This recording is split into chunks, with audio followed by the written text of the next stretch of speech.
ರಸ್ತೆಯಲ್ಲಿ ಸಂಚಾರ ಮಾಡುವಾಗ ಎಷ್ಟೇ ಎಚ್ಚರ ಇದ್ರೂ ಕೂಡ ಕಡಿಮೆ. ಒಂದು ಕ್ಷಣದ ನಿರ್ಲಕ್ಷ್ಯಕ್ಕೆ ರಸ್ತೆಯಲ್ಲಿ ಓಡಾಡುವಂಥ ಅದೆಷ್ಟೋ ಅಮಾಯಕರು ಜೀವವನ್ನ ಕಳೆದುಕೊಳ್ಳುವಂತಹ ಘಟನೆ ನಾವು ನೋಡಿದ್ದೇವೆ. ಅದೇ ರೀತಿ ವಿದ್ಯಾಕಾಶಿ ಅನ್ನುವಂಥ ಹಣೆಪಟ್ಟಿಯನ್ನು ಹೊತ್ತಿರುವಂತಹ ಧಾರವಾಡದಲ್ಲಿ ಒಂದು ಕ್ಷಣದ ನಿರ್ಲಕ್ಷ್ಯಕ್ಕೆ ನವ ವಿವಾಹಿತ ಯುವಕನೊಬ್ಬ ಪ್ರಾಣವನ್ನ ಕಳೆದುಕೊಂಡಿದ್ದಾನೆ.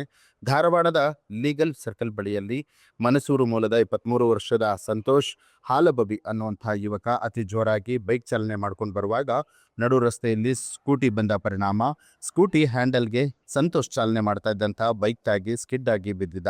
ಇದರ ಪರಿಣಾಮವಾಗಿ ಸಂತೋಷ್ ತಲೆಗೆ ಗಂಭೀರವಾಗಿ ಗಾಯಗಳಾಗಿತ್ತು. ಕೂಡಲೇ ಸ್ಥಳೀಯರ ಸಹಾಯದಿಂದ ಸಂತೋಷನಿಗೆ ಧಾರವಾಡ ಜಿಲ್ಲಾಸ್ಪತ್ರೆಯಲ್ಲಿ ಪ್ರಾಥಮಿಕ ಚಿಕಿತ್ಸೆಯನ್ನು ನೀಡಿ ಹೆಚ್ಚಿನ ಚಿಕಿತ್ಸೆಗಾಗಿ ಹುಬ್ಬಳ್ಳಿಯ ಕಿಮ್ಸ್ ಆಸ್ಪತ್ರೆಗೆ ದಾಖಲು ಮಾಡಿದರೂ ಕೂಡ ಹೆಲ್ಮೆಟ್ ಇಲ್ಲದ ಕಾರಣ ತಲೆಗೆ ಬಲವಾದ ಪೆಟ್ಟು ಬಿದ್ದ ಕಾರಣ ಕಿಮ್ಸ್ ಆಸ್ಪತ್ರೆಯಲ್ಲಿ ಸಂತೋಷ್ ಚಿಕಿತ್ಸೆ ಫಲಕಾರಿಯಾಗದೆ ಸಾವನ್ನಪ್ಪಿದ್ದಾನೆ. ಧಾರವಾಡ ಸಂಚಾರಿ ಪೊಲೀಸ್ ಠಾಣಾ ವ್ಯಾಪ್ತಿಯಲ್ಲಿ ಪ್ರಕರಣ ದಾಖಲಾಗಿದ್ದು ತನಿಖೆಯನ್ನು ಮುಂದುವರೆಸಲಾಗಿದೆ. ನ್ಯೂಸ್ ಅಲರ್ಟ್ ನಿಮ್ಮಿಂದ ನಿಮಗಾಗಿ.